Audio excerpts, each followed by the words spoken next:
At her daughter's wedding, her son-in-law ordered her to hand over the keys to her farm in front of 100 people. But what she did left him begging for mercy. "You have 30 seconds to hand over those keys, or I'll make sure everyone here knows what kind of failure you really are." Daniel Klein's voice cut through the wedding reception like a blade, his perfectly manicured hand extended toward Janine Brooks with an arrogance that made her blood freeze. In his palm sat a set of keys she'd never given him. The champagne glass trembled in Janine's grip as 200 wedding guests fell silent around them. Her daughter Koko stood frozen in her white dress 20 feet away, her face a mask of confusion and growing horror. "Daniel, this isn't the time," Janine started, but he cut her off with a laugh that had nothing warm in it. "Oh, but it's the perfect time, Janine. All these witnesses around, all these important people from both our families." His smile turned predatory. "Time for some real family support." That's when Janine saw the manila envelope in his other hand, thick with documents she'd never signed, papers she'd never agreed to. Her heart hammered against her ribs as the truth hit her like a physical blow. This wasn't a spur-of-the-moment demand. This was a carefully orchestrated ambush. "Where did you get those keys?" Her voice barely held steady. "Koko made copies." Sweet gesture, really. She thought it would be nice if her new husband had access to help manage the family assets. He held them higher, making sure everyone could see. "But we both know copies aren't enough, don't we? I need the originals, along with the deed transfer papers." The words fell like stones into still water, sending ripples of shock through the crowd. Janine caught glimpses of horrified faces. Her sister Martha pressing her hand to her mouth, her neighbor Bill Thompson shaking his head in disbelief. Guests she'd known for decades staring at this scene unfolding at what should have been a celebration. "Hey, my friend, hope you're doing well today. Drop a comment and let me know how you're feeling about this story so far and where you are watching from. And if you haven't yet, don't forget to hit that subscribe button because the tension is only just starting to build, and trust me, you are going to want to know how this goes." "The farm isn't going anywhere, Daniel." Janine kept her voice low, desperately trying to maintain some dignity. "And this isn't a conversation for when you're dead?" His mask slipped completely, revealing something cold and calculating underneath. "Koko deserves security now. We both do. That farm is sitting there wasted on an old woman who can barely manage it anymore." The insult struck like a slap. Several guests gasped audibly. Janine saw Koko finally moving toward them, her wedding dress trailing behind her, tears already starting to stream down her cheeks. "I said no, Daniel." That's when everything changed. His face twisted with rage, all pretense of civility gone. He stepped closer, his breath hot with champagne and fury. "You stubborn old fool. Do you have any idea who you're messing with?" Before Janine could respond, before she could step back, before anyone could intervene, Daniel's hand cracked across her face with a sound that echoed through the silent reception hall like a gunshot. The slap was hard enough to knock her off balance. Her left foot slipped on the polished marble and she went down hard, her hip hitting the floor first, then her shoulder. Pain exploded through her 63-year-old body as she lay there stunned, the taste of blood filling her mouth where she'd bitten her tongue. For a moment, there was absolute silence. Then the whispers started, rising like a wave of horror and disbelief. "Did he just hit her? Oh my God, did you see that? Someone call the police." Janine pushed herself up on her elbow, looking around at the circle of horrified faces surrounding her. Daniel stood over her, his chest heaving, his fists still clenched. He looked as shocked as everyone else, as if he couldn't believe what he'd just done. That's when she saw Koko. Her daughter was standing at the edge of the crowd, her hands pressed to her mouth, tears streaming down her cheeks. But she wasn't moving toward her mother. She wasn't rushing to help the woman who'd raised her alone, who'd sacrificed everything to build the farm that was supposed to be her legacy. She was staring at Daniel with something that looked like recognition, not shock. And in that moment, Janine realized this wasn't the first time her daughter had seen this side of him. Slowly, painfully, she got to her feet. Her hip screamed in protest, and she could feel a bruise forming on her cheekbone, but she stood tall. She looked Daniel straight in the eye, then let her gaze sweep across the crowd of guests, many of whom she'd known for decades. "I think," she said quietly, her voice carrying in the stunned silence, "this reception is over." She turned and walked toward the exit, her leg aching with every step. Behind her, she could hear Daniel's voice, higher now, desperate. "Janine, wait. I didn't mean that was, we can work this out." She didn't turn around. She didn't acknowledge him. She simply walked out of the reception hall, out of the hotel, and into the parking lot where her truck was waiting. Once she was safely inside the cab, Janine pulled out her phone. Her hands were still shaking, but she managed to find the contact she needed. The phone rang once, twice. Then a familiar voice answered. "Janine, how did the wedding go?" She closed her eyes, feeling the weight of what she was about to unleash. "Samuel, I need you to come to Austin tonight. It's time." There was a pause.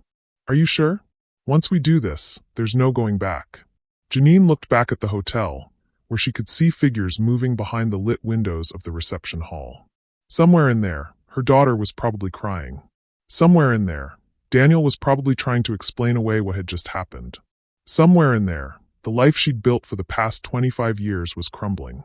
"I'm sure," she said. "It's time everyone knew the truth about Willowbrook Farm." As she drove away, she caught a glimpse of Daniel in her rearview mirror. He was standing in the hotel's entrance, frantically talking on his phone, his face white with panic. He had no idea what was coming for him, but he was about to find out. The truth about Willowbrook Farm would destroy him in ways he couldn't imagine, and more importantly, it would teach him that some secrets have consequences that can obliterate a man's entire future. What Daniel Klein didn't know was that the farm he'd just tried to steal didn't belong to Janine Brooks at all.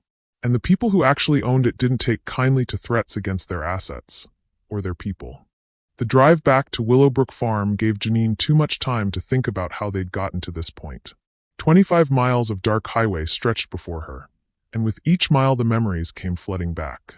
Not the good ones from Koko's childhood, but the slow, systematic destruction of their relationship that Daniel had orchestrated over the past 2 years. It started small, the way these things always do. Little comments that seemed innocent enough at first. "Mom seems really tired lately, doesn't she?" Koko would say during their Sunday dinners. "Maybe she's working too hard on the farm." At first Janine thought her daughter was being caring. Her 63-year-old body did ache more than it used to, and managing 400 acres of farmland wasn't getting any easier. But then the comments became more frequent, more pointed. "Daniel thinks you should consider hiring more help," Koko mentioned one evening as they sat on the porch watching the sunset. "He's worried about you handling everything alone." Daniel, who had never set foot on a working farm before meeting her daughter. Daniel, who wore designer suits to family barbecues and complained about the dust. Daniel was worried about her. The real manipulation started about 18 months ago, right after Daniel proposed. Suddenly, every conversation with Koko included his opinions, his concerns, his suggestions. He was always the reasonable one, the practical one, the one looking out for everyone's best interests. "Daniel says it's not fair that I don't have any legal claim to the farm," Koko told her one day, her voice carefully neutral. "He says most mothers would have already started the transfer process." Janine remembered the way her coffee tasted bitter that morning, the way her chest tightened with something she couldn't name yet. "Transfer process? You know, putting the property in my name for tax purposes." Daniels looked into it. "He says we could save thousands in estate taxes if we plan ahead." Daniel again. Always Daniel with his research, his plans, his convenient solutions to problems Janine didn't know she had. The worst part was watching her daughter change. Koko had always been independent, strong-willed like her grandmother.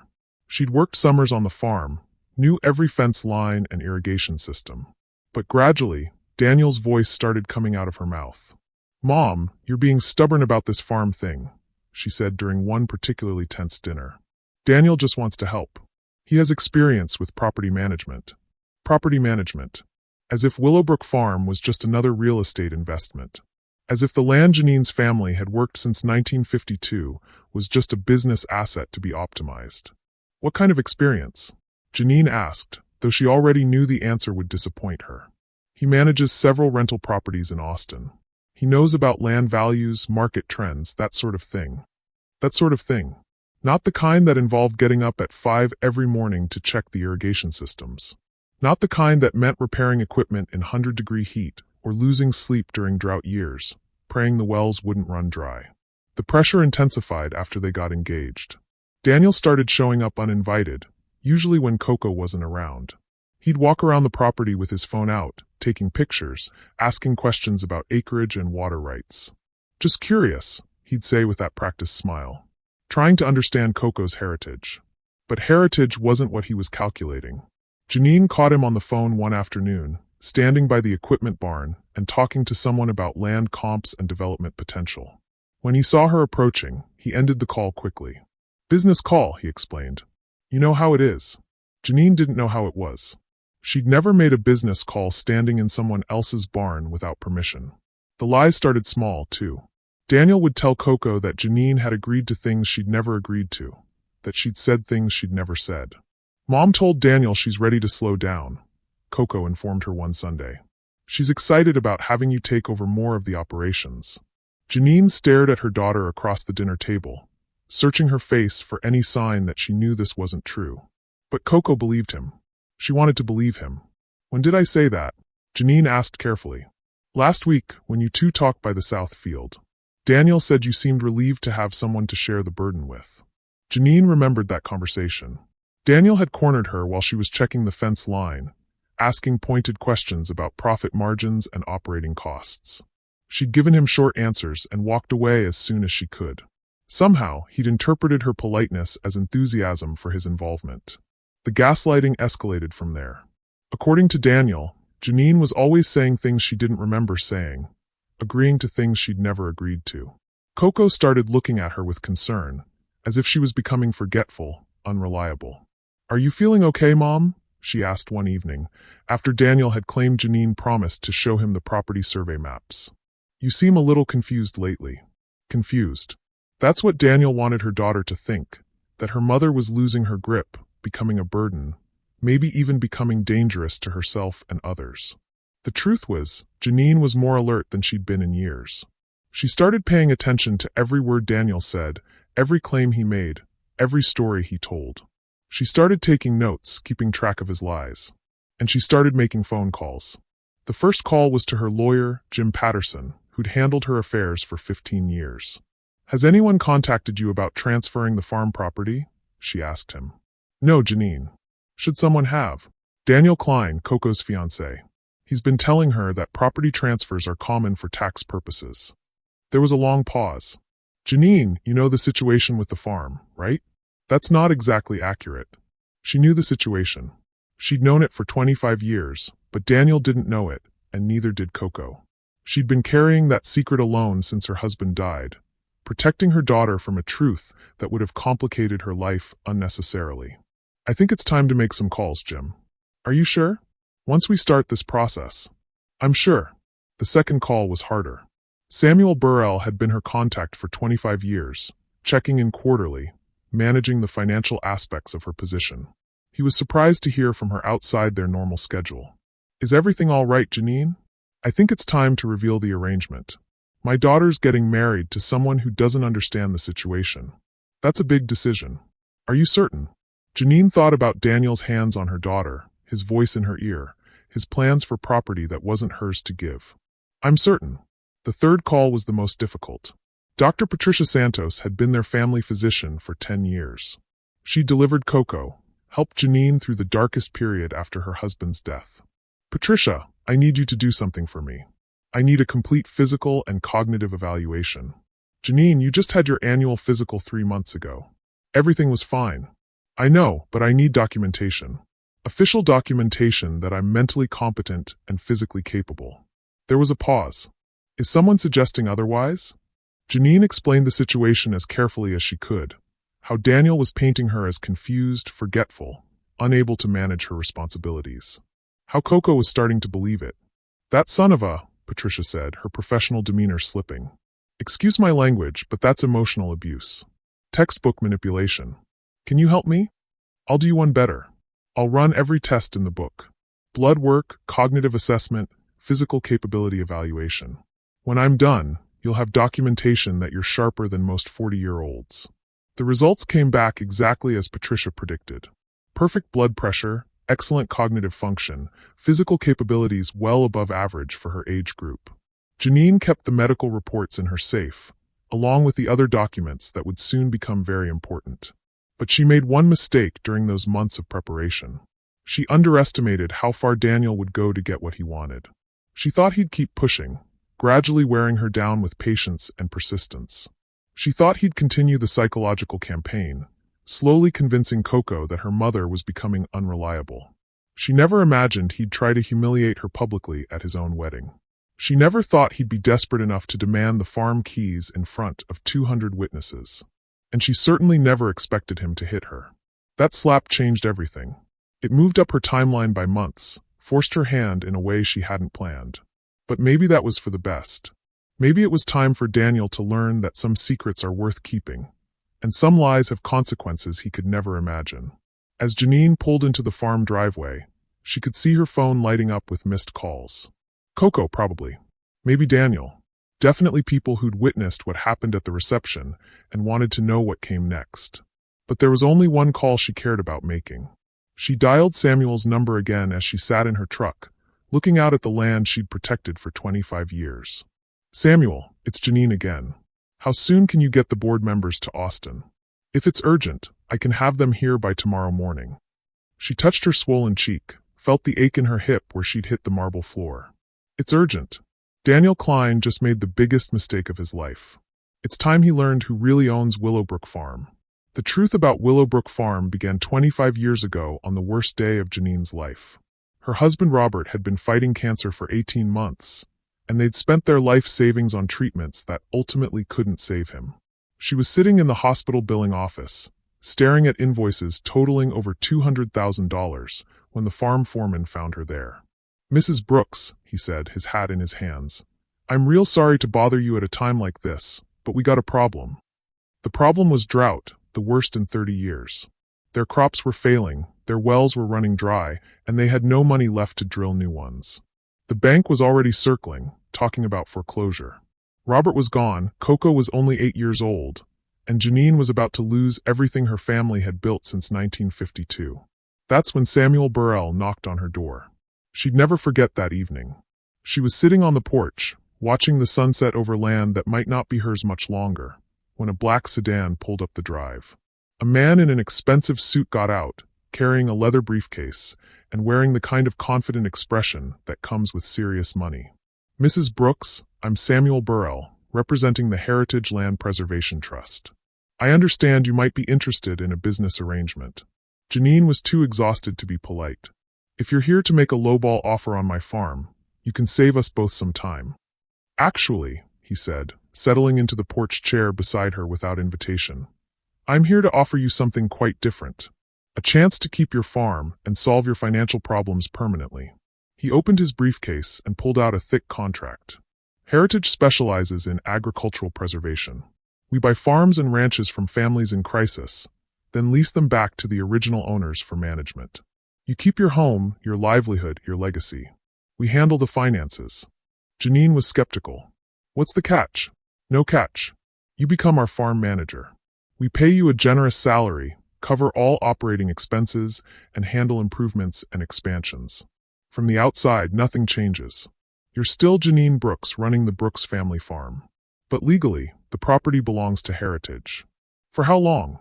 Indefinitely, as long as you want the arrangement to continue. When you're ready to retire, we'll work out a transition plan. If you want to buy the property back someday, we'll negotiate fair terms based on current market value. Janine stared at the contract, her mind racing. Why would you do this? What do you get out of it? Samuel smiled. Heritage isn't just any investment group, Mrs. Brooks. We represent some very wealthy individuals who believe in preserving American agricultural heritage. They don't need immediate returns. They're playing a longer game. Who are these people? That's confidential, but I can tell you they're patriots who understand that family farms like yours are the backbone of this country. They'd rather see them preserved and properly managed than broken up and sold to developers. The offer was almost too good to be true. Salary of $50,000 a year plus full benefits, all farm expenses covered, complete autonomy in day-to-day operations. And most importantly, Koko would inherit Janine's position when she was gone, along with the option to eventually buy back the land. I need time to think. Of course. But Mrs. Brooks, the bank is planning to start foreclosure proceedings next week. This offer expires in 48 hours. Janine signed the contract that night. What choice did she have? She was drowning in Heritage through her a lifeline. The next morning, trucks arrived with drilling equipment. Within a week, they had 2 new wells producing clean water. Within a month, the crops were healthy again. Within 6 months, the farm was more profitable than it had ever been under her ownership. For 25 years, the arrangement worked perfectly. Heritage sent quarterly checks, covered all major expenses, and never interfered with her decisions. Samuel visited 4 times a year, always friendly and supportive. Janine was the farm manager, but to everyone else, she was still the owner. Even Koko believed the farm belonged to her mother. She planned to tell her daughter the truth when she turned 21, but Koko was in college then, focused on her studies and her future career. When she graduated, she moved to Austin for her job. The farm wasn't part of her immediate plans, so Janine kept postponing the conversation. Then Daniel came along, and everything changed. The first time he visited the farm, he walked around like he was conducting an appraisal. He asked pointed questions about acreage, water rights, and land values. He wanted to see property records, tax assessments, and profit statements. Just trying to understand Koko's inheritance, he explained when Janine caught him photographing the barns and equipment. But his questions were too specific, too calculated. He wasn't just curious about Koko's future. He was planning something. Janine called Samuel that week. "We might have a problem." "What kind of problem?"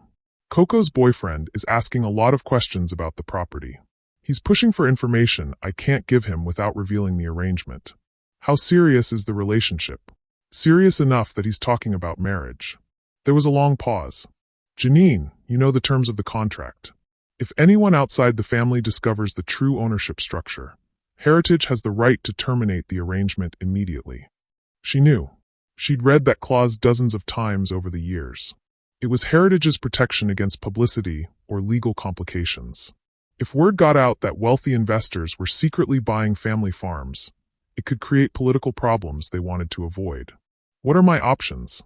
"Tell your daughter the truth. If she's planning to marry this man, she needs to know what she's really inheriting." But every time Janine tried to tell Koko, Daniel was there, steering the conversation in different directions, asking his own questions, making his own assumptions. He assumed the farm was valuable property that would someday belong to Koko. He assumed Janine was a wealthy landowner who could afford to be generous with wedding gifts and financial support. He had no idea that she was essentially a well-paid employee managing someone else's investment.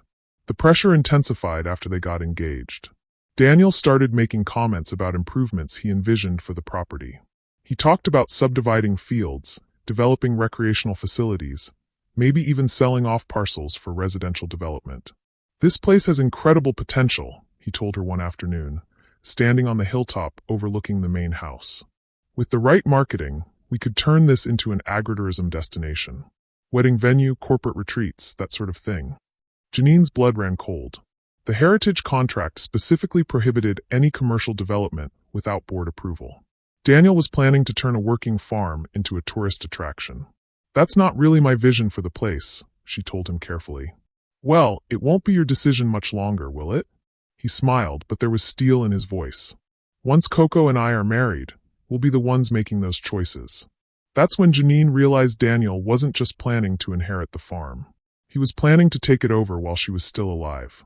He was maneuvering to push her aside, convince Koko that her mother was too old and stubborn to manage the property effectively. She started documenting everything. Every conversation, every demand, every lie he told Koko about what she'd supposedly agreed to. She also started preparing for the inevitable confrontation.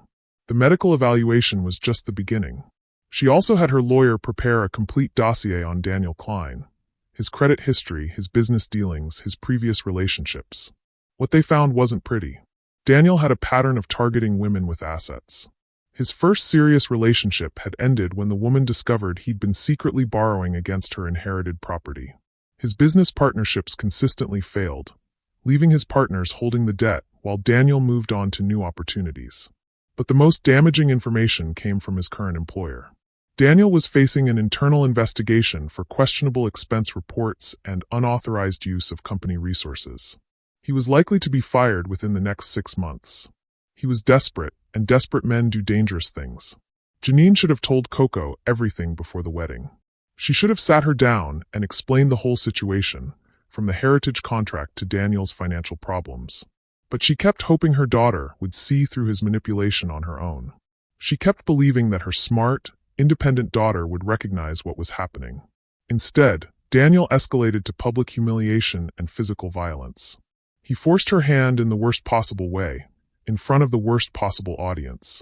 Now, sitting in her truck in the farm driveway, Janine knew there was no going back. Tomorrow morning, Samuel would arrive with the Heritage Board members. Daniel would learn that he'd just assaulted the manager of a farm owned by some very powerful people. People who didn't appreciate threats to their investments or attacks on their employees. Her phone rang, interrupting her thoughts. Daniel's name flashed on the screen. She let it go to voicemail, then listened to his message. Janine, look, I know things got out of hand tonight. I was stressed, maybe had too much champagne. But we're family now, and family works things out. Call me back. We need to talk about moving forward. Moving forward. As if slapping her in front of 200 witnesses was just a minor bump in their relationship. As if tomorrow would bring business as usual. Daniel had no idea what was coming for him, but in about 12 hours he was going to get an education in the difference between seeming to own something and actually owning it. And more importantly, he was going to learn that some people have friends in very high places. Janine was up before dawn as usual, but this morning felt different.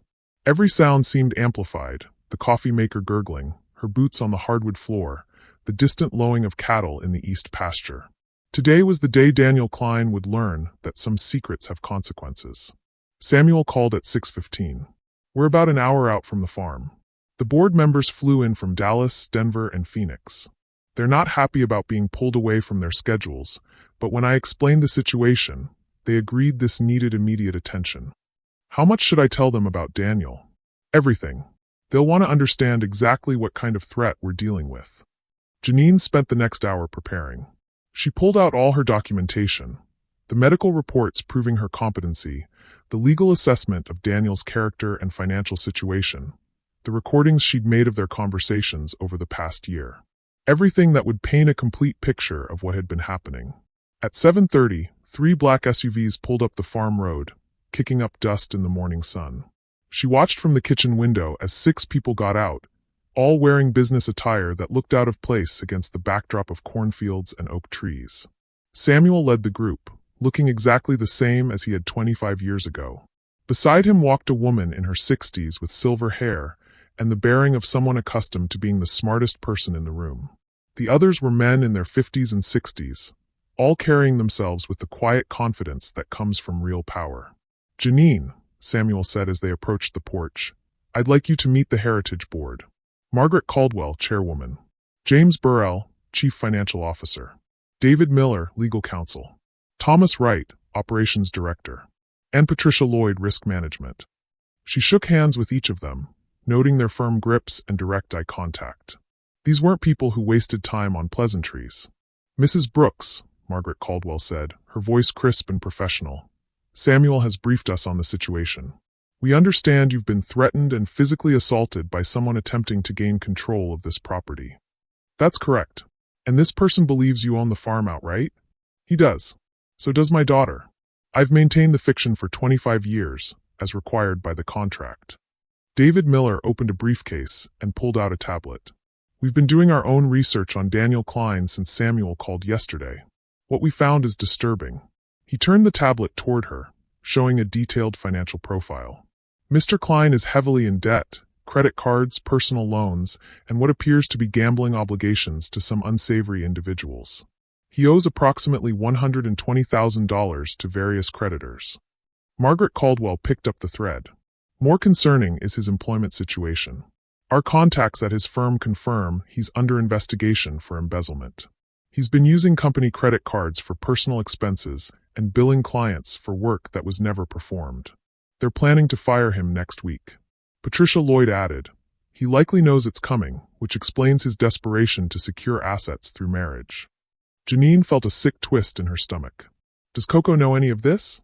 We doubt it, Thomas Wright said. Klein has been very careful to present a successful facade, expensive car, upscale apartment, designer clothes, all purchased on credit he can't afford to repay. James Burrell consulted his own tablet. The psychological profile is textbook predatory behavior. He targets women with assets, uses manipulation and emotional abuse to gain control, then systematically strips away their resources. David Miller continued. His first serious relationship ended when the woman discovered he'd forged her signature on loan documents, using her house as collateral. His business partnerships have a pattern of failure, leaving his associates holding the debt while Klein moves on to new opportunities. The picture was becoming clearer and uglier by the minute. Daniel wasn't just an opportunist. He was a practiced con artist who'd found the perfect mark in her trusting daughter. What's our legal position if he continues to pursue claims on the property?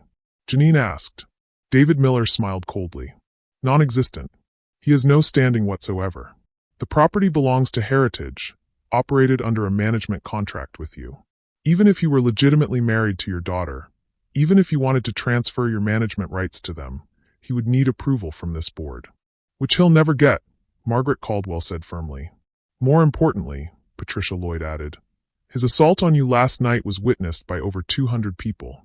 We have statements from 6 witnesses who've already contacted our legal team. Mr. Klein committed felony assault against a Heritage employee in the course of her duties. Janine blinked. Felony assault? Assault against a person over 65 is automatically elevated to a felony in Texas, David Miller explained. And since you were acting as our representative, it's also assault against a corporate officer. Mr. Klein is looking at serious prison time. Her phone rang, interrupting the conversation. Daniel's name flashed on the screen. Margaret Caldwell gestured for her to answer it, while David Miller activated a recording app on his tablet. Daniel. Janine, thank God. Look, I've been thinking about last night, and I realize I owe you a huge apology. I was way out of line. The stress of the wedding, the champagne, you know how it is. Do I? Come on, don't be like that. We're family now. Family forgives and moves on. I'm thinking we should meet this morning, work out the details of the property transfer, get this farm situation settled, so there's no more confusion. Janine looked at Margaret Caldwell, who nodded for her to continue. Property transfer? Don't play dumb, Janine. You know what I'm talking about. Koko deserves her inheritance, and frankly, after last night, I think it's clear you're not competent to manage the farm anymore. The way you reacted to a simple business discussion, losing your temper like that, the audacity was breathtaking. He was actually trying to rewrite history, making it sound like she was the one who'd become violent. Daniel, are you seriously trying to claim that I hit you? I'm trying to be diplomatic about it. Look, we all saw what happened. You got agitated, you took a swing at me, you lost your balance and fell. It was embarrassing for everyone, especially Koko. Patricia Lloyd was furiously taking notes while David Miller made sure the recording was capturing everything clearly. So you want me to transfer the farm to you and Koko? It's the right thing to do, Janine. And honestly, it's what Koko wants. She's been telling me for months how worried she is about you living alone out there, trying to manage everything by yourself. She'll feel so much better knowing the property is in responsible hands. Responsible hands meaning yours? Meaning ours. Look, I know you don't like me much, but I'm not going anywhere. Koko and I are married now. I'm going to be part of this family for the rest of your life. We can do this the easy way, or we can do it the hard way. There it was. The threat delivered with that smooth confidence that had fooled her daughter for 2 years. What's the hard way, Daniel? The hard way is lawyers and doctors and competency hearings. The hard way is Koko having to make some very difficult decisions about her mother's mental state. The hard way is public embarrassment for everyone involved. Margaret Caldwell's expression had turned to ice. She gestured for Janine to keep him talking. And if I just sign over the farm, all of that goes away? All of that goes away. We have a nice family dinner, we put last night behind us, and we start fresh. I'm even willing to let you stay on as a sort of consultant. You could keep living in the house, help with day-to-day operations. Think of it as a comfortable retirement. The patronizing tone was unbearable. He was offering to let her stay in her own home as his employee, managing property he thought he was stealing from her. I need to think about it. Don't think too long, Janine. I've got lawyers on speed dial, and Koko's getting more worried about you by the hour. She spent the whole night crying, asking if her mother's losing her mind. He hung up before she could respond. Janine set the phone down and looked at the faces around her. 5 of the most powerful people she'd ever met, and they all looked furious. Textbook elder abuse, Patricia Lloyd said. Isolation, gaslighting, financial exploitation, and threats of institutionalization. It's all there. The recording is more than enough for criminal charges, David Miller added. Extortion, attempted fraud, and conspiracy to commit elder abuse. Margaret Caldwell stood up. Mrs. Brooks, I want you to call Mr. Klein back. Tell him you've decided to agree to his demands, but you need to meet in person to sign the papers. Tell him to come to the farm this afternoon. You want him to come here? Oh yes. We have some things to discuss with Mr. Klein. It's time he learned exactly who he's been threatening. Thomas Wright checked his watch. I'll call our security team. They can be here in 2 hours. Security team? Samuel smiled grimly. Heritage protects its investments, Janine.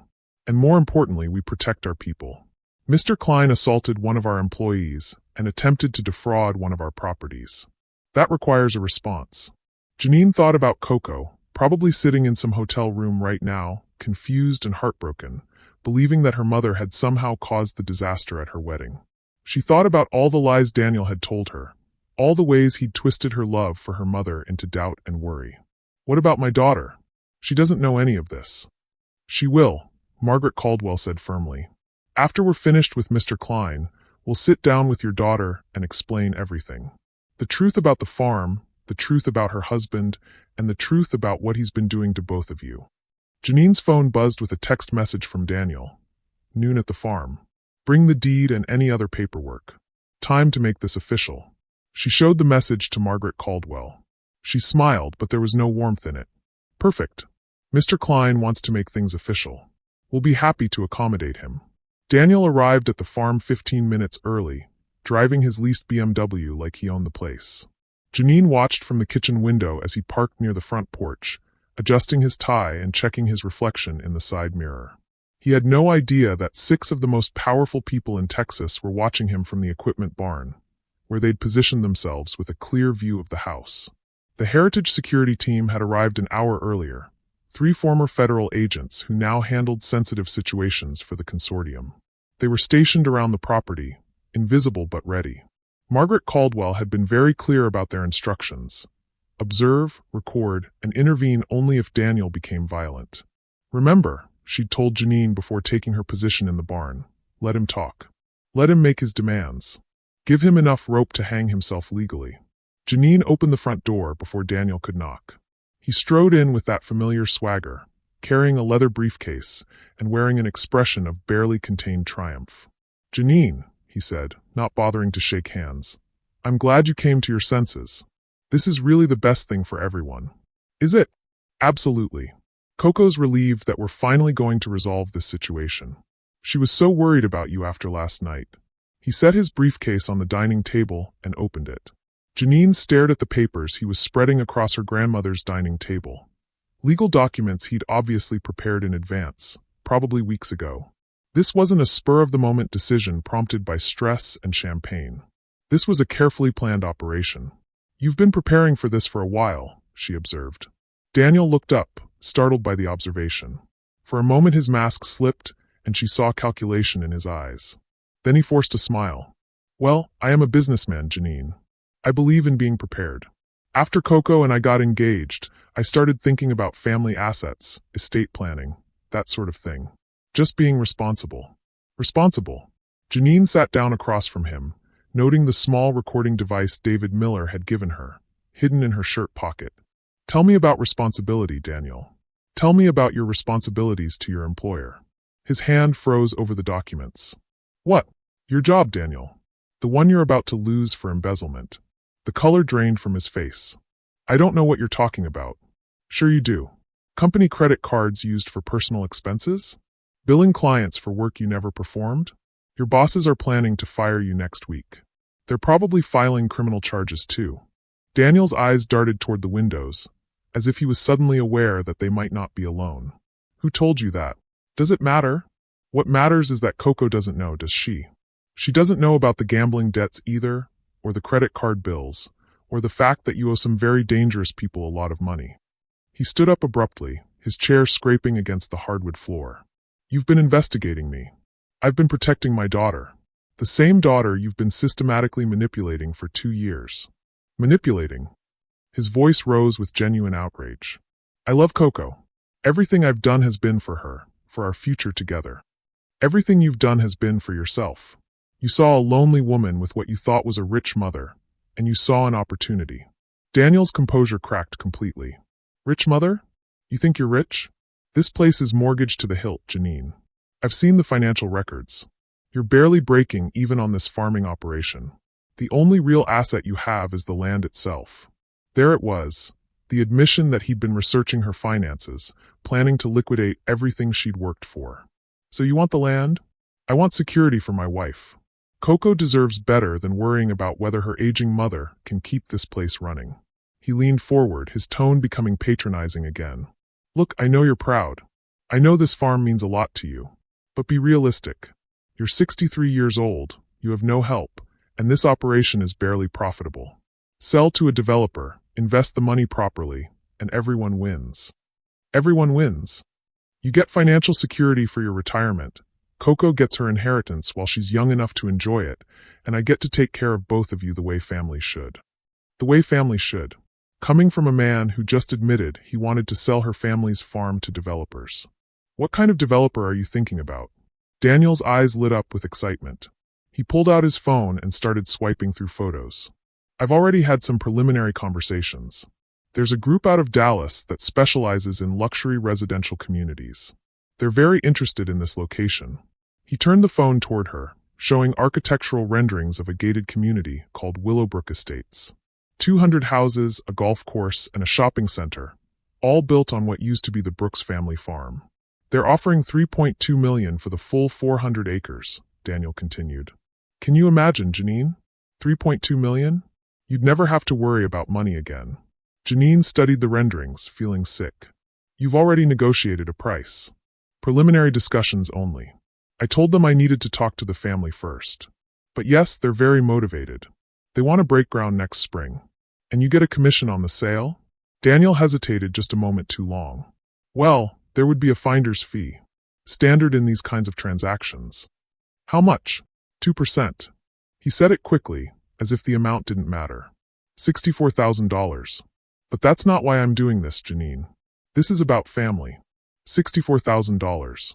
More than enough to pay off his gambling debts and credit cards, with plenty left over for a fresh start somewhere else, probably without Koko, once she'd served her purpose.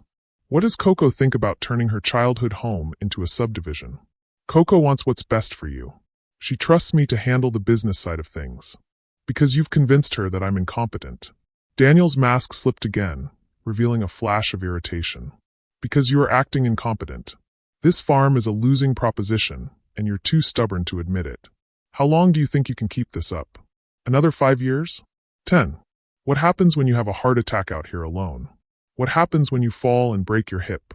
He was working himself into righteous anger now, believing his own justifications. Koko will inherit this place anyway when you die. All I'm doing is making sure she gets something valuable instead of a pile of debt and broken down buildings. Very thoughtful of you. It is thoughtful and it's realistic. But you can't see past your own pride to do what's right for your daughter. That's when Janine heard the sound of car doors slamming outside. Daniel heard it too and moved to the window. Who's that? He asked, his voice suddenly tense. Janine joined him at the window. Margaret Caldwell was walking toward the house, flanked by David Miller and Thomas Wright. Behind them came Samuel and the other board members. All 6 of them wore expressions that could have frozen water. Those are the people who actually own this farm, Janine said quietly. Daniel spun around to face her. What are you talking about? I'm talking about the fact that I don't own Willowbrook Farm, Daniel. I never have. I'm the manager. I work for these people. The briefcase slipped from Daniel's hands, spilling legal documents across the floor. That's impossible. 25 years ago, I was facing bankruptcy. These people bought the farm and hired me to manage it. Everything you've seen, everything you've planned, everything you've threatened me for, none of it belongs to me. Daniel's face went through a series of expressions, confusion, disbelief, and finally understanding. You're lying. I wish I were. But those people walking up to my door? They represent a consortium worth about $500 million.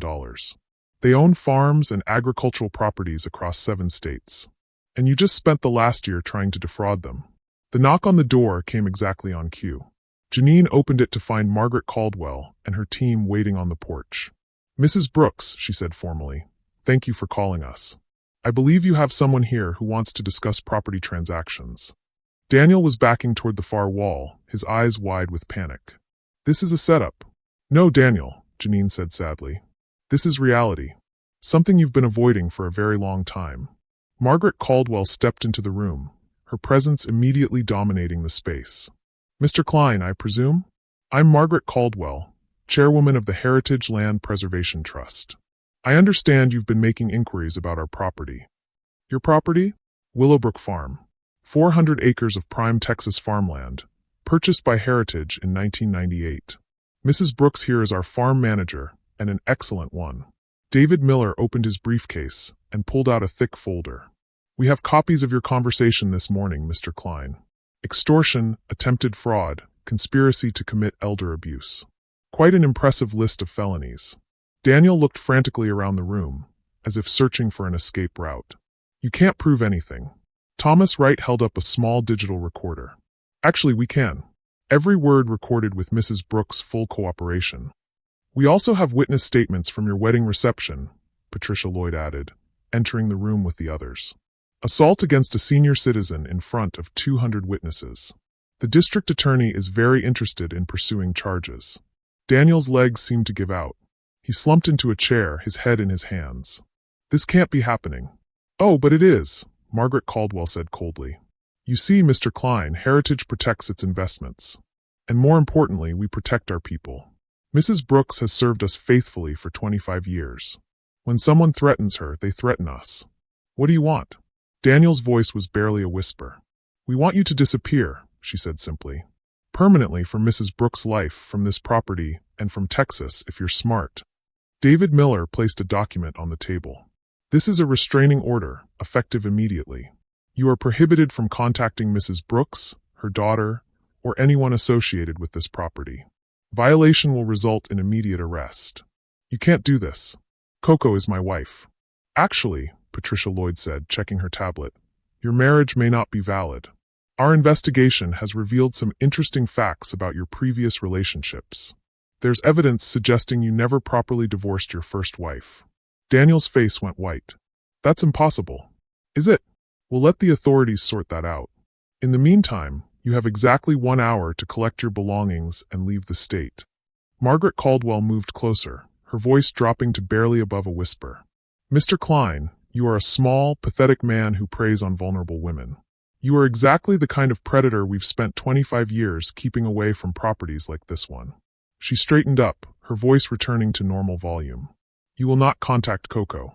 You will not attempt to claim any property or assets. You will disappear quietly, or we will destroy you completely. Do I make myself clear?" Daniel nodded frantically, then looked at Janine with something like pleading in his eyes. "Janine, please.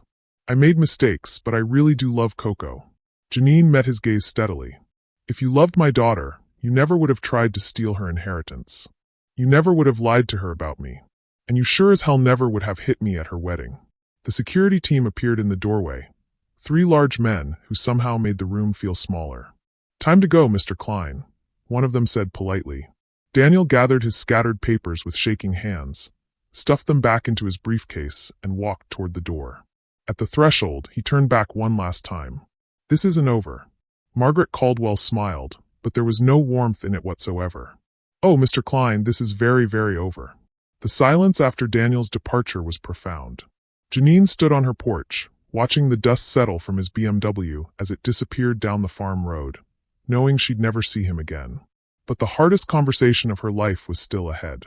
The Heritage board members were gathered in her living room, quietly packing up their documents and preparing for what would be the most difficult discussion she'd ever have to face. "Mrs. Brooks," Margaret Caldwell said gently, "we need to discuss your daughter. Koko." Sweet, trusting Koko, who was probably sitting in some hotel room right now, wondering why her wedding had ended in disaster and why her new husband had suddenly vanished. She had no idea that her marriage was likely invalid, that Daniel had been planning to steal her inheritance, or that everything she believed about her family was built on a 25-year-old lie. "She's going to hate me," Janine said quietly. Samuel shook his head. "She's going to be hurt and confused, but she's also going to be relieved once she understands what Daniel was really planning." David Miller looked up from his tablet. "We've located her. She's at the Four Seasons downtown. Our investigators spoke with the hotel staff. She's been in her room since last night, refusing all calls except from Daniel, who stopped calling about an hour ago." Patricia Lloyd added meaningfully. Margaret Caldwell made a decision. "We'll go to her together, all of us. She needs to hear the truth from you, but she also needs to understand the larger picture. An hour later, they were sitting in the hotel's private conference room. Koko arrived looking exhausted and confused, still wearing yesterday's wedding dress, her eyes red from crying. When she saw her mother with 6 strangers in business suits, her confusion deepened. "Mom, what's going on? Where's Daniel? He was supposed to meet me here hours ago, but he's not answering his phone." Janine guided her daughter to a chair, her heart breaking at the trust still visible in Koko's eyes. "Honey, we need to talk. There are some things you need to know. Is this about last night? About what happened at the reception?" Koko looked around the room nervously. "Mom, I know Daniel shouldn't have. I know he lost his temper. But you were being so difficult about the farm, and he's been under a lot of pressure." "Koko," Janine's voice was firmer than she intended. "Daniel hit me. He assaulted me in front of 200 people because I wouldn't give him something that was never mine to give." "Mom, what are you talking about?" Margaret Caldwell leaned forward. "Miss Brooks." "Wellington," Koko corrected automatically. "I kept my name. Miss Wellington. I'm Margaret Caldwell. I represent the Heritage Land Preservation Trust. We own Willowbrook Farm." The words hung in the air like a physical presence. Koko blinked several times, as if she hadn't heard correctly. "You own, but that's impossible. The farm has been in our family for generations." "It was in your family," Samuel explained gently, "until 25 years ago, when your mother was facing bankruptcy after your father's medical bills. Heritage purchased the property and hired your mother as farm manager." Janine watched her daughter's face as the implications hit her. "Farm manager? I'm an employee, honey. A well-paid, well-treated employee, but an employee nonetheless. I've never owned the land. I never had the right to transfer it to you or anyone else." Koko's breathing became shallow. "But you always talked about it being my inheritance. You always said the farm would be mine someday." "And it could be," Margaret Caldwell said. "Heritage has always been willing to sell the property back to the Brooks family if, and when they were in a position to purchase it." "How much would that cost?" David Miller consulted his tablet. "Current market value is approximately $2.8 million. The number hit Koko like a physical blow. She slumped back in her chair, staring at nothing. $2.8 million. Daniel said, Daniel thought. Daniel thought he was marrying into wealth, Thomas Wright said bluntly. He spent 2 years planning to steal what he believed was your inheritance. Patricia Lloyd opened her briefcase and pulled out a thick folder. "Miss Wellington, we need you to understand exactly who you married. Daniel Klein is a con artist with a pattern of targeting women with assets." For the next 30 minutes, they laid out everything. Daniel's debts, his employment problems, his history of financial fraud. They showed her the recordings of his phone calls, the evidence of his manipulation, the proof that he'd been planning to sell the farm to developers. But the worst revelation came last. "There's also evidence suggesting that your marriage may not be legally valid," David Miller said carefully. "Daniel appears to have never properly divorced his first wife." Koko made a sound like a wounded animal. "He's married to someone else?" "Was married. The first wife has been missing for 3 years. There's an ongoing investigation." Janine's daughter doubled over as if she'd been punched in the stomach.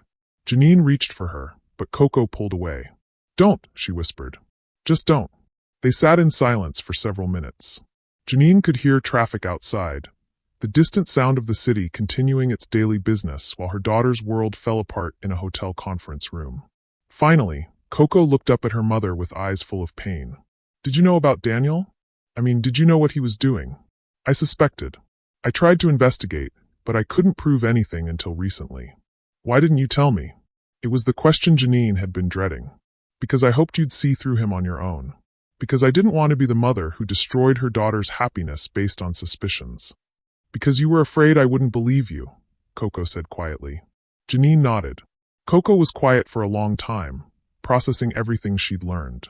When she finally spoke, her voice was steady but distant. "I need time. I need to think about all of this." Margaret Caldwell stood up. "Of course. Take all the time you need. Your mother's position at the farm is secure for as long as she wants it. And if you ever decide you want to discuss purchasing the property, we're always willing to negotiate with the Brooks family." After they left, Koko and Janine sat alone in the conference room.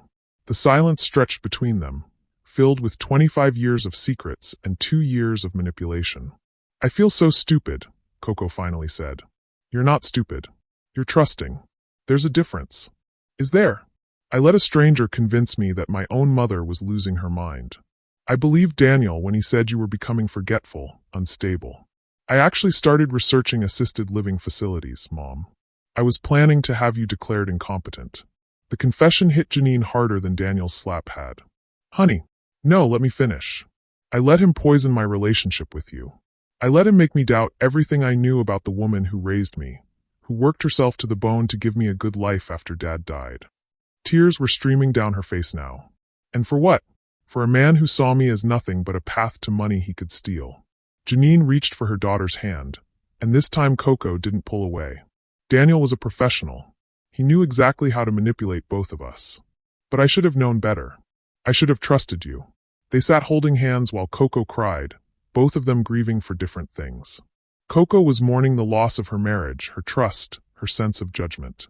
Janine was mourning the relationship they'd lost to Daniel's lies and the innocence her daughter would never get back. What happens now? Koko asked eventually. Now we figure out how to rebuild, Janine said. How to trust each other again. How to move forward. I don't know if I can. I don't know if I can trust my own judgment about anything anymore. If I could be so wrong about Daniel, if I could doubt you so completely, how can I trust myself about anything? It was the deepest wound Daniel had inflicted. Not just the theft he'd attempted, not just the lies he'd told, but the way he'd made Koko doubt her own instincts, her own ability to distinguish truth from manipulation. You were in love, Janine said gently. Love makes us vulnerable. It makes us want to believe the best in people, even when the evidence suggests otherwise. But you saw through him. I'm your mother. It's my job to be suspicious of anyone who wants to hurt you. And I've been around longer. I've seen more of the world's ugliness. Koko was quiet for a long moment. I keep thinking about all the things he said about you. All the ways he made you seem unreasonable, stubborn, out of touch. And I believed him. I actually believed that my mother, who raised me alone, who built a successful farm from nothing, who put me through college and never asked for anything in return, I believed she was losing her mind. He was very convincing. That's not an excuse. You're my mother. I should have known better. I should have trusted the woman who spent her whole life proving she'd do anything for me. The weight of Koko's self-recrimination was almost harder to bear than her anger would have been. Janine realized that Daniel's most lasting damage might be the way he'd destroyed her daughter's confidence in herself. Koko, listen to me. You are one of the smartest, most capable women I know. You have excellent judgment about people and situations. Daniel was a predator who specialized in exactly this kind of manipulation. He studied you, learned your vulnerabilities, and exploited them systematically. That doesn't make you weak or stupid. It makes you human. Does it? Or does it make me a fool who can't tell the difference between love and manipulation? Before Janine could answer, Koko's phone buzzed with a text message. She glanced at it, and her face went white. What is it? It's from Daniel. Koko's hands were shaking as she read the message aloud. I'm sorry about everything. I know you hate me now, but I need you to know that my feelings for you were real. I'm leaving Texas tonight. Don't try to find me. Take care of yourself. She stared at the phone, tears streaming down her face. Even now, even after everything, part of me wants to call him back. Part of me wants to believe that somewhere underneath all the lies, there was something real.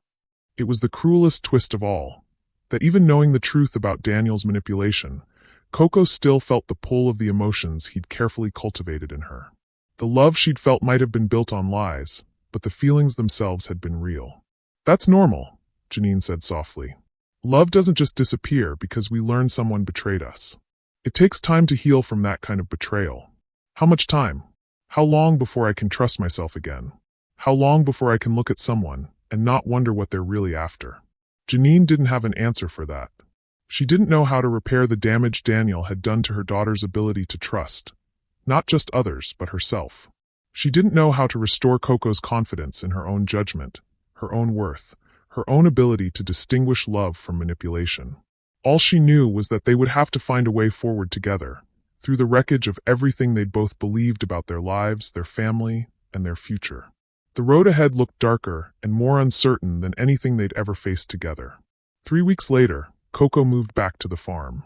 Not permanently, she was careful to explain, but for an extended stay while she sorted out the legal mess of her invalid marriage and figured out what came next. Janine found herself walking on eggshells around her own daughter. Every conversation felt loaded with the weight of everything they'd been through. Every silence stretched too long, filled with unspoken questions and unresolved hurt. Koko threw herself into the farm work with an intensity that worried Janine. She learned to repair irrigation lines, helped with the harvest, and took over the bookkeeping with an efficiency that was almost desperate. It was as if she was trying to prove something, to herself, to her mother, maybe to the ghost of Daniel's accusations about her not understanding the family business. "You don't have to do this," Janine told her one evening as they sat on the porch after another 14-hour workday. "You don't have to prove anything to me." "Don't I?" Koko's voice was flat, exhausted. "I spent 2 years believing you were losing your mind. I was planning to have you declared incompetent. I think I owe you more than just an apology. You don't owe me anything except honesty about how you're really doing." Koko was quiet for a long moment, staring out at the sunset over the fields. "I don't know how I'm doing. I don't know who I am anymore. For 2 years, I was Daniel's fiancée, then his wife. I made decisions based on what he wanted, what he thought was best. I don't remember the last time I knew what I wanted independent of his opinion." It was the most honest thing she'd said since coming home, and it broke Janine's heart. "That's what he did to you," she said gently. "He made you doubt your own instincts, your own desires. But they're still there, underneath all the confusion he created." "Are they?" "Because right now, the only thing I'm sure of is that I can't trust myself. Every decision feels wrong.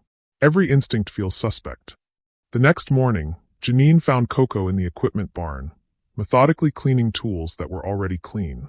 Her movements were mechanical, repetitive, like she was trying to quiet her thoughts through sheer physical activity. "Honey, we need to talk." "About what?"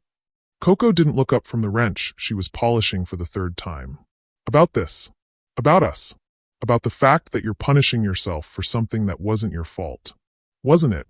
Koko finally met her eyes, and Janine saw a depth of pain there that took her breath away. "I chose him, Mom. I chose to believe his lies over your truth. I chose to doubt the woman who raised me, who sacrificed everything for me. How is that not my fault?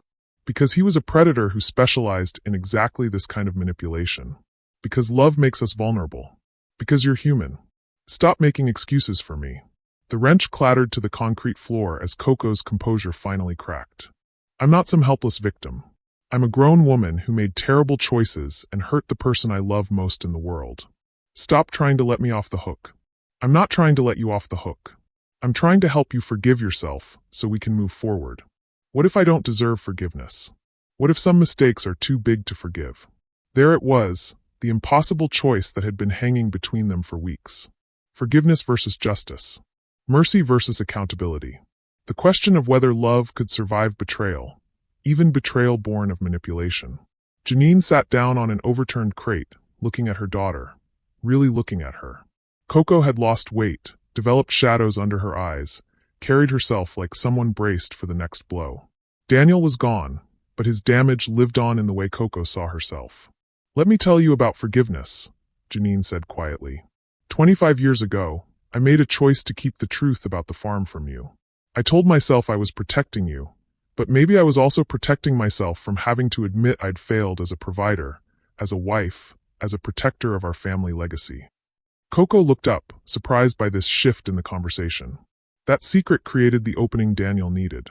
"If you'd known the truth about our financial situation, about heritage, you never would have believed his story about inheritance and property transfers. My choice to keep that secret made you vulnerable to his manipulation." "Mom, that's not." "Yes, it is. My decision, my consequences. And for weeks now, I've been watching you destroy yourself with guilt while I carry my own share of responsibility for how we got here." Janine stood up, moving closer to her daughter. "So here's my impossible choice. I can hold on to my hurt about the things you said and did under Daniel's influence. I can focus on the fact that you doubted me, planned to have me declared incompetent, chose him over me for 2 years. Or I can choose to see the whole picture.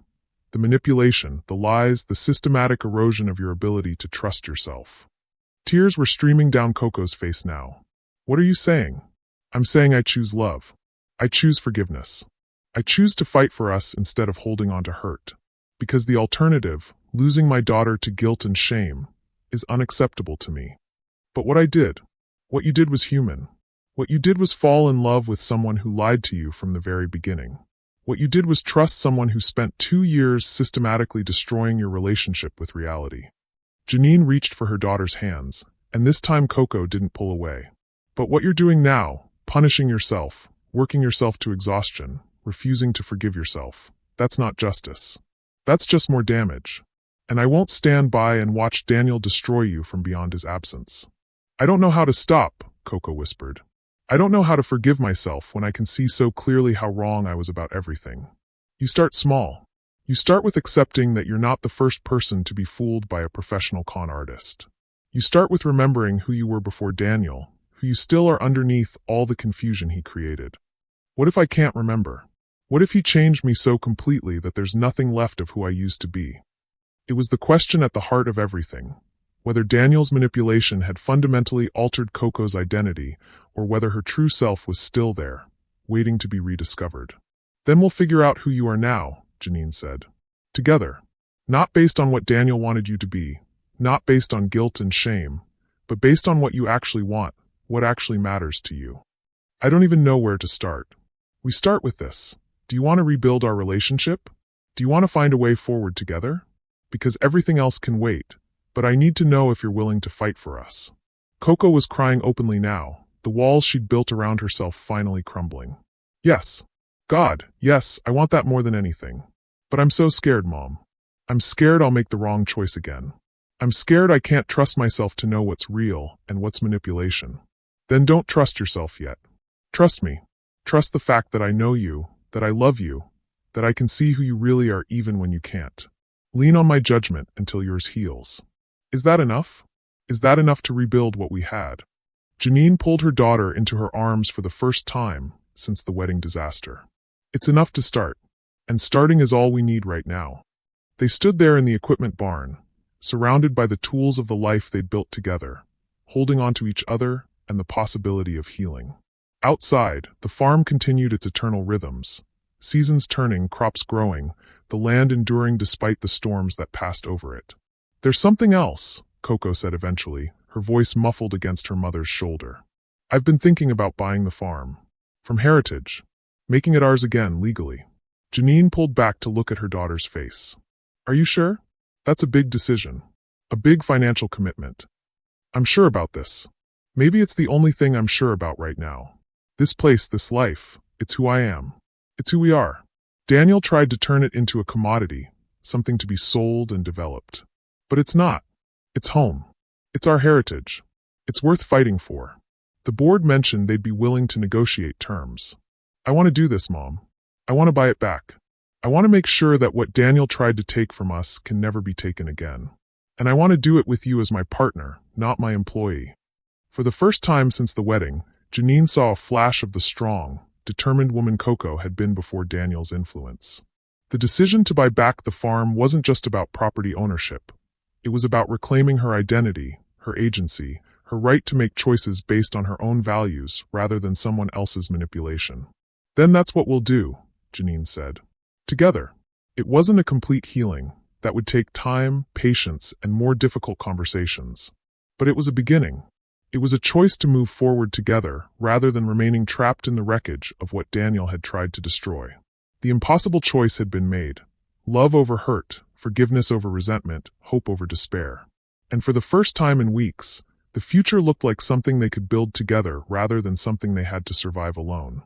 6 months later, Koko Wellington signed the papers that made her the legal owner of Willowbrook Farm. Margaret Caldwell attended the closing ceremony, bringing champagne and an unexpected gift. 25 years ago, Heritage bought this farm to preserve it, she said, raising her glass in the conference room of Patterson and Associates law firm. Today, we're selling it back to the family that loves it most. It's exactly the outcome we hoped for when we first met your mother. Janine watched her daughter sign the documents with a mixture of pride and relief she hadn't felt in years. The farm was home again, truly home, belonging to the family that had worked it, loved it, and nearly lost it twice. But their celebration was interrupted by a phone call that would test everything they'd rebuilt. Mrs. Brooks. The voice on Janine's phone was unfamiliar, professional. This is Detective Sarah Williams with the Austin Police Department. We need to speak with you about Daniel Klein. Janine's blood ran cold. What about him? He was arrested last night attempting to break into your property. He's claiming he has legal rights to the farm, that his wife owns it. We need you and your daughter to come in and clarify the situation. The police station was sterile and fluorescent bright, nothing like the warm conference rooms where they'd signed the farm papers just hours earlier. Koko sat beside her mother in the detective's office, both of them still processing the shock of Daniel's return. How long has he been back in Texas? Koko asked, her voice carefully controlled. Detective Williams consulted her notes. Our investigation suggests he's been living under an assumed name in San Antonio for the past 3 months. Working construction, staying in cheap motels, apparently waiting for something. Waiting for what? Based on what he's told us, waiting for the statute of limitations to expire on various charges. Waiting for things to cool down. And apparently, waiting to make one more attempt to claim your property. She pulled out a file folder and opened it on the desk between them. We found these in his motel room. The photographs took Janine's breath away. Pictures of Koko at the grocery store, at the bank, walking to her car. Pictures of Janine working in the fields, talking with the Heritage Board members, standing on her own front porch. Dozens of surveillance photos taken over weeks, maybe months. He's been stalking us, Koko said, her voice barely above a whisper. It appears so. We also found this. Detective Williams pulled out a handwritten letter, pages and pages of Daniel's distinctive writing. It's addressed to you, Miss Wellington. He apparently planned to leave it at the house after whatever he was planning to do there. Can we read it? It's evidence, but I can share the relevant portions. Mr. Klein seems to believe that your marriage is still valid, that the heritage sale was fraudulent, and that he has legal standing to claim the property. She read from the letter. Koko, I know you hate me now, but we both know the truth. That farm belongs to you, which means it belongs to us. I've spent months researching the heritage deal, and I've found irregularities that will void the entire transaction. We can still have everything we planned together. Janine felt Koko's hand slip into hers, trembling slightly. Detective Williams continued reading. I've made mistakes, but my love for you was never a lie. Everything I did was to secure our future together. Once I proved the heritage sale was illegal, once I expose what your mother has been hiding all these years, you'll see that I was right about everything. The level of delusion is remarkable, the detective said, setting the letter aside. He's convinced himself that he's the victim in all this, that he's fighting for justice rather than attempting fraud and stalking. What was he planning to do at the farm? Janine asked. Based on what we found in his possession, he intended to break into your house and plant evidence that would cast doubt on the heritage transaction. Forged documents, fake correspondence, anything that might convince a court to investigate the sale. Even though the sale was completely legal? Legal doesn't matter to someone in his mental state. He's created an entire fantasy where he's the wronged party, where your mother is the criminal, where you're the victim who needs rescuing. Reality doesn't factor into his thinking anymore. Detective Williams leaned forward. But here's what you need to understand. This wasn't going to be his final play. We found airline tickets in his room. One-way flights to Mexico, departing tomorrow morning. He was going to run again? After framing your mother and attempting to invalidate the farm sale, yes. He had no intention of staying to face the consequences. This was supposed to be a hit-and-run operation designed to destroy your lives from a safe distance. The magnitude of Daniel's malice was staggering. It wasn't enough that he'd manipulated and betrayed them. He wanted to destroy them completely, to leave them with nothing, while he escaped to start over somewhere else. There's more, the detective continued. We've been in contact with authorities in several other states. Mr. Klein has been using multiple identities, running similar cons on other women. You weren't his first victims, and you wouldn't have been his last. She opened another file folder, revealing photographs of 3 other women. Jennifer Williams in Colorado, Rebecca Miller in New Mexico, Patricia Lloyd in Arizona. All similar circumstances, single women or widows with assets, elaborate courtships followed by systematic financial manipulation. What happened to them? Koko asked. Williams lost her family's restaurant. Miller lost her house. Lloyd lost her savings and her business. Klein has destroyed at least 6 lives that we know of, possibly more.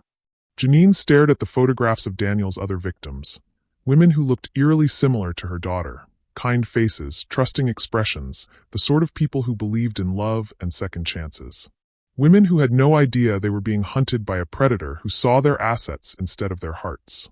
The pattern is always the same, Detective Williams explained. He identifies women with property or savings, usually those who've experienced recent loss or vulnerability. He spends months studying their lives, their relationships, their weak points. Then he begins the seduction, always presenting himself as successful and financially secure. How did he choose his targets? Public records, obituaries, social media, court filings. He was particularly good at finding women who'd recently inherited property or received insurance settlements. Women who might be lonely, grieving, vulnerable to someone offering love and security. The clinical description of Daniel's methods was almost worse than the crimes themselves. He wasn't someone who stumbled into bad decisions or made mistakes born of desperation. He was a calculating predator who had systematically destroyed lives for profit. But you got lucky, the detective continued. The heritage arrangement protected you in ways Klein couldn't have anticipated. Even if he'd succeeded in marrying Koko and manipulating the property transfer, he would have discovered that she didn't actually own what he thought she owned. What about the other women? Did they have any protection? None. They were completely vulnerable. Klein took everything they had and disappeared before they could even understand what had happened to them. Koko had been quiet during most of the conversation, but now she spoke up. I want to talk to him. Both Janine and Detective Williams looked at her in surprise. Miss Wellington, I don't think that's advisable. I need to see him. I need to understand how I could have been so completely wrong about someone. I need to look at him knowing what I know now and see if there's anything real left, anything that wasn't a lie. Janine felt a surge of protective fear. Honey, you don't need to put yourself through that. Yes, I do. I need to face him, not as the confused, manipulated woman I was, but as the person I am now. I need to see him for what he really is, not what he pretended to be. Detective Williams considered this. He's asked to see you several times since his arrest. Claims he wants to explain everything, make you understand his perspective. If you really want to confront him, we can arrange it under controlled circumstances. What would that accomplish? Janine asked. Closure, Koko said simply. The chance to look evil in the face and not flinch. The chance to tell him exactly what he cost us and what he failed to destroy. An hour later, they were sitting in the prison's visiting room, separated from Daniel by thick glass and speaking through phones. Janine hardly recognized the man on the other side of the barrier. His expensive clothes had been replaced by an orange jumpsuit, his perfect hair was unwashed and disheveled, and his practiced charm had been stripped away to reveal something desperate and ugly underneath. But it was the look in his eyes that shocked her most. They were the eyes of someone who had convinced himself that reality was negotiable, that his version of events was the only truth that mattered. Koko, he said, pressing his hand against the glass. Thank God. I knew you'd come. I knew you'd want to hear my side of the story. I'm here to tell you something, Daniel, Koko said, her voice steady and clear. I know what you are now. I know about Jennifer Williams, Rebecca Miller, Patricia Lloyd. I know about all the women whose lives you've destroyed. Daniel's expression flickered, but he recovered quickly. Those were different situations. Business partnerships that went bad. You don't understand. I understand perfectly. You're a predator who targets vulnerable women, studies their weaknesses, and systematically destroys their lives for profit. You're not a victim. You're not misunderstood. You're a criminal. How can you say that? Everything I did was for us, for our future together. Everything you did was for yourself, Koko interrupted. You never loved me. You loved what you thought I represented. Access to money and property you could steal. When you looked at me, you didn't see a person. You saw a mark. Daniel's facade was cracking now, revealing glimpses of rage underneath. That's not true. My feelings for you were real. Your feelings were calculation. Your romance was research. Your promises were lies designed to manipulate me into giving you what you wanted. And when I couldn't give you what you wanted fast enough, you tried to steal it by force. I never tried to steal anything. That farm belongs to you, which means it belongs to us. Your mother was hiding the truth.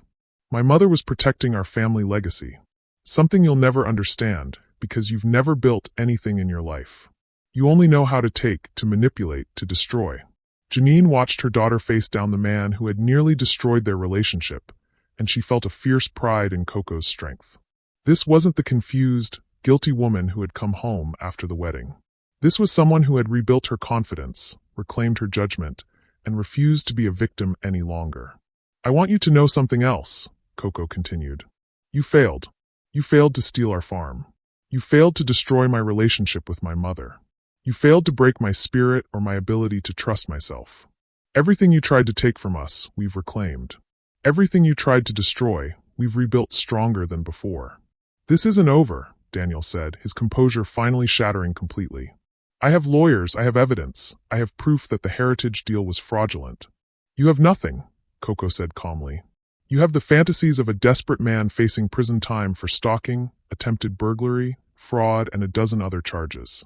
You have the delusions of someone who can't accept that his victims figured out the truth. She stood up, preparing to leave. But I want to thank you for one thing, Daniel. You showed me exactly how strong I really am.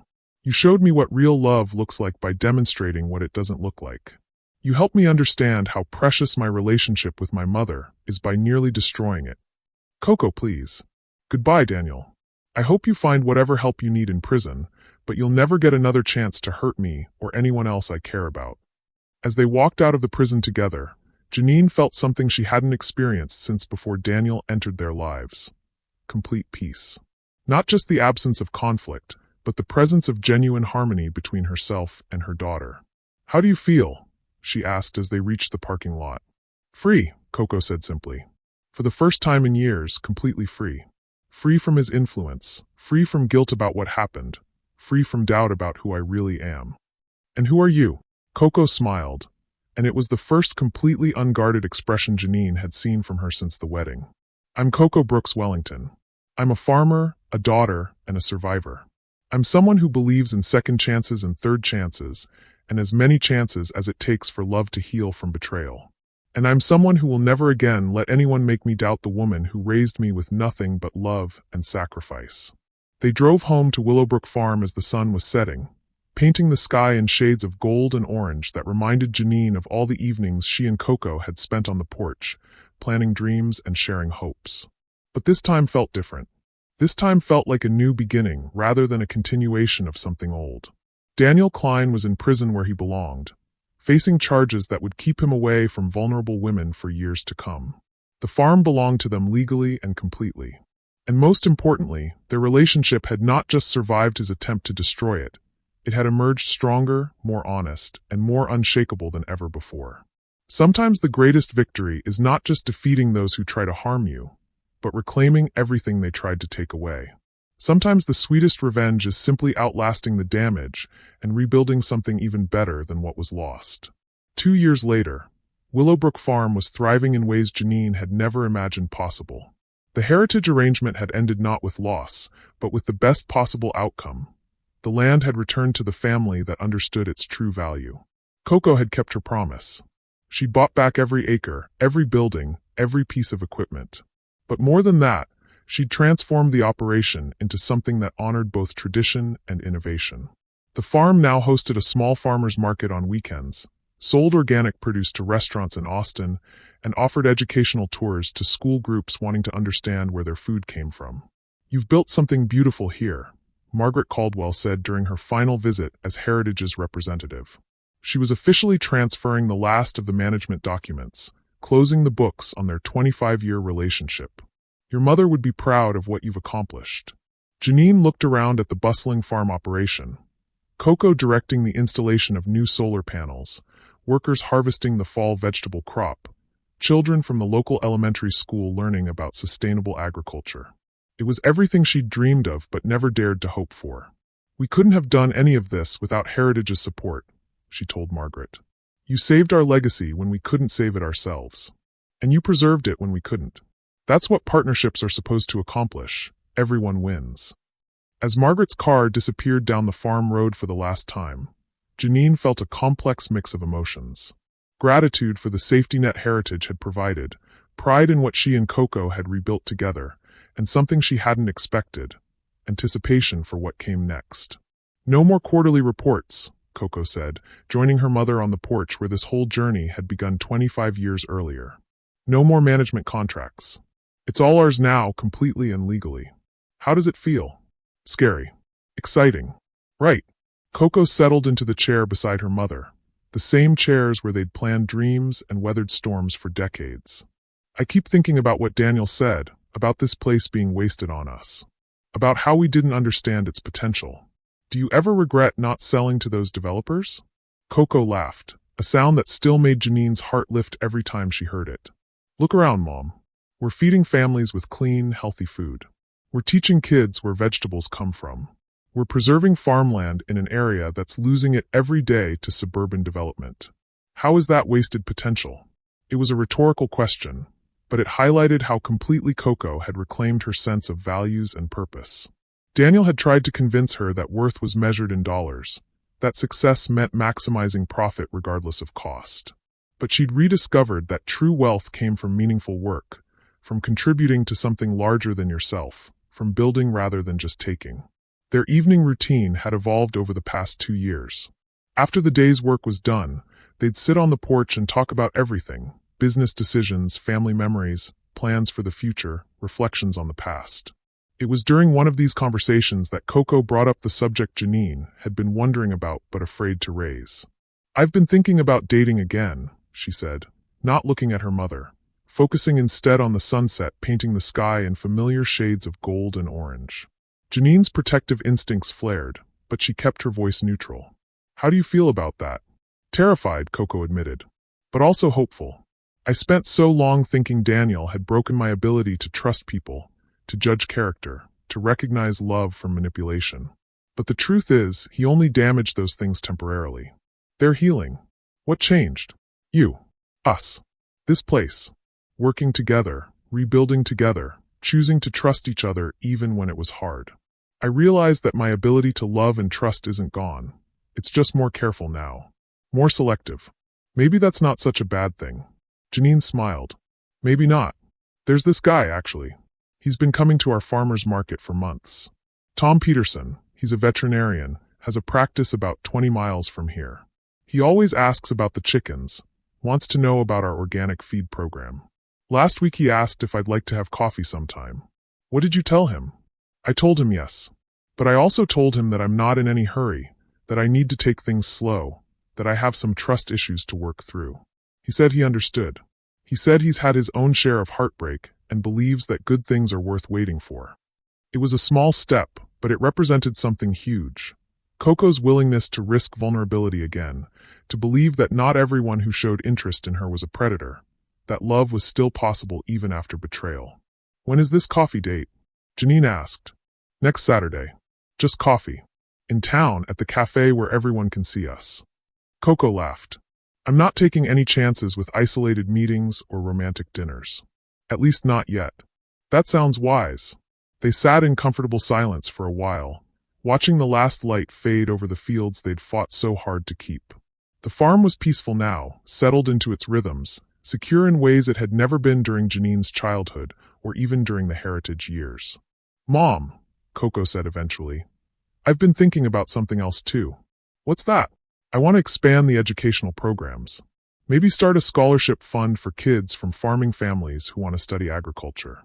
I keep thinking about Daniel's victims, all those women who lost everything to someone they trusted. What if we could prevent that somehow? How? Financial literacy programs. Workshops on recognizing manipulation and abuse. Support groups for people who've been targeted by con artists. I can't undo what Daniel did to those other women, but maybe I can help prevent it from happening to others. Janine felt a surge of pride so strong it took her breath away. This was her daughter at her best, taking the worst experience of her life and transforming it into a way to help others. That's a beautiful idea. I've already talked to Detective Williams about it. She thinks it could make a real difference. There are grant programs for victim advocacy, and she knows people who could help develop the curriculum. Daniel would hate knowing that his crimes inspired something positive. Good, Koko said firmly. Let him hate it. Let him spend his prison time knowing that instead of destroying us, he made us stronger. Instead of leaving us broken, he gave us purpose. As if summoned by their conversation, Janine's phone buzzed with a notification. She glanced at it and frowned. What is it? Koko asked. A news alert. Daniel's parole hearing is scheduled for next month. Koko was quiet for a moment. Are you going to write a victim impact statement? Are you? Yes. Not because I'm afraid of him anymore, but because I want the parole board to understand exactly what he did. To us, to the other women, to the concept of trust itself. He shouldn't get another chance to hurt people until he's genuinely changed, if that's even possible. What will you tell them? The truth. That he's a predator who targets the most vulnerable people in society. That he doesn't just steal money. He steals confidence, self-worth, the ability to trust yourself and others. That his crimes have consequences that ripple out far beyond the immediate victims. And that despite all of that, we survived. We rebuilt. We refused to let him define us. Exactly.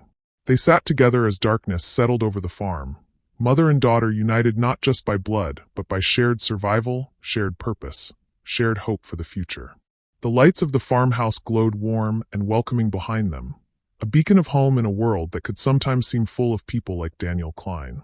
But they'd learned something important over the past 3 years.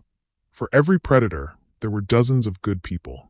For every person who wanted to tear down, there were others who wanted to build up.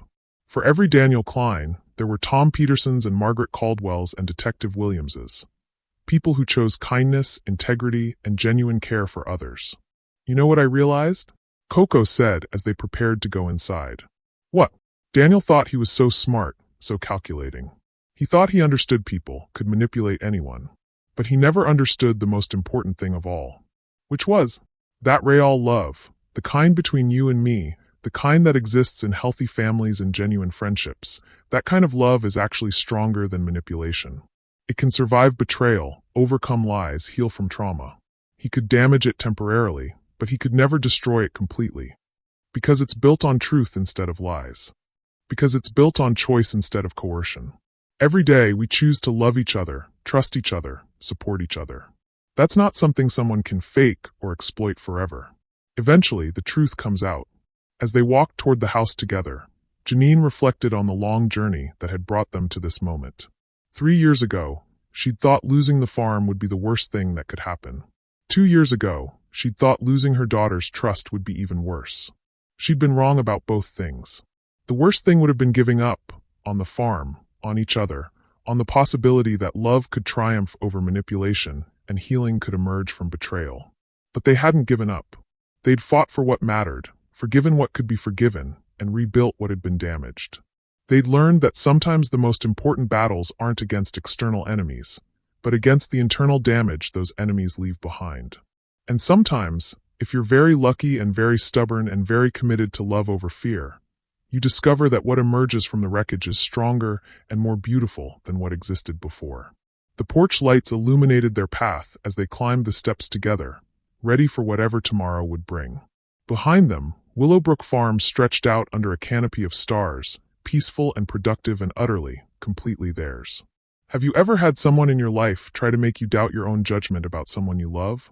Maybe they planted seeds of doubt about a family member, a friend, or even your own abilities. How did you handle it, and what helped you see through the manipulation? Drop your story in the comments. I read every single one, and your experiences might help someone else who's going through something similar right now. And don't forget to subscribe, because these stories aren't just entertainment. They're reminders that we're all stronger than we think, and that love really can survive even the worst betrayals.